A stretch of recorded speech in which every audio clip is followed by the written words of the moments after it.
In today's video, I want to talk to you about what I refer to as hidden damage. So quite often when we're out assessing damage for repair, you can get the main impact point, so the obvious part where the panel is dented, but somewhere else on that panel there may well be some hidden tension. So a little bit of distortion. Typically this would be referred to as a crown. So it's always worth, when you're assessing your repair, and particularly when you're doing estimates and quotes, really assess the entire panel and look for any other sections of distortion where there might be some hidden tension.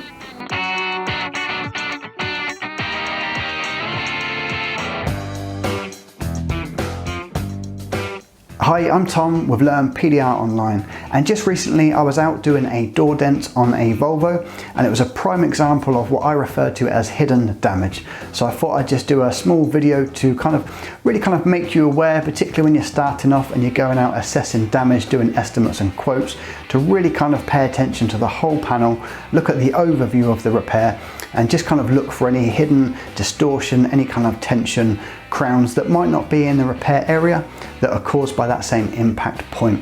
So as I say, this repair was a prime example of that. There was the main impact point at the top, but unbeknown to the customer, right down the bottom of the door there was distortion in the skin.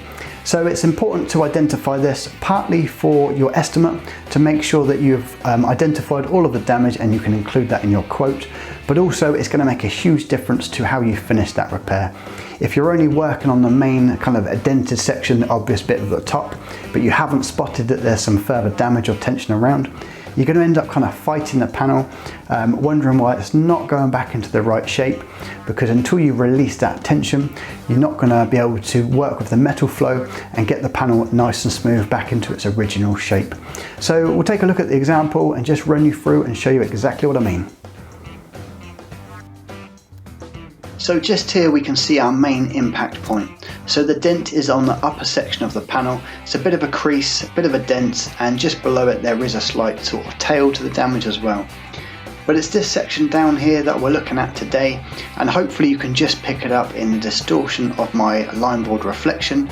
There's actually a couple of spots where there's some tension below. So just here there's a crown, and then running parallel to it there's actually, once we take a look from this angle, two separate sections. So the first here, and then parallel lines just here for the second part of tension.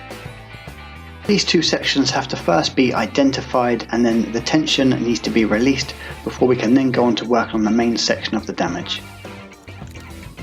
But what I find most interesting about this is just how far away it is from the main impact point.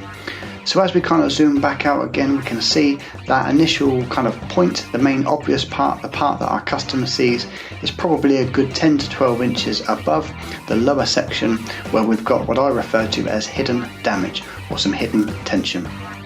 So here's our main impact point. You can see I've just circled it just to the left of that handle.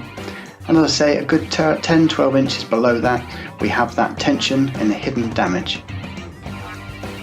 So as a PDR tech, you generally have a pretty good eye for detail, and we're trained to know what to look for and understand how to read the distortion in a panel. But do remember that your customer probably doesn't have that same attention to detail or that same trained eye. So what they consider might be a small dent, they're not looking at it in the same way that we are as PDR techs. So whilst it is possible to do some estimating via photos, I quite often do it myself, it's always worth, once you get on site, taking a few minutes to go around with your customer, really assess the panel and point out any kind of damage or any other additional things that might be involved during the repair process. Now, this is partly important to make sure you build up your estimate and make sure that you are billing the right amount of money for the job, but mainly to make sure that you are not missing anything with your repair. The last thing you want to do is to be struggling away trying to release the last section of a low, to find out that there is some tension down the bottom or a crown that's been missed, and that is why you've been struggling for so long. So looking around the whole panel, identifying any hidden damage and tackling that first is going to make a huge difference to you being able to finish your repair 100%. So I'm Tom with Learn PDR Online, and as always, thank you for watching.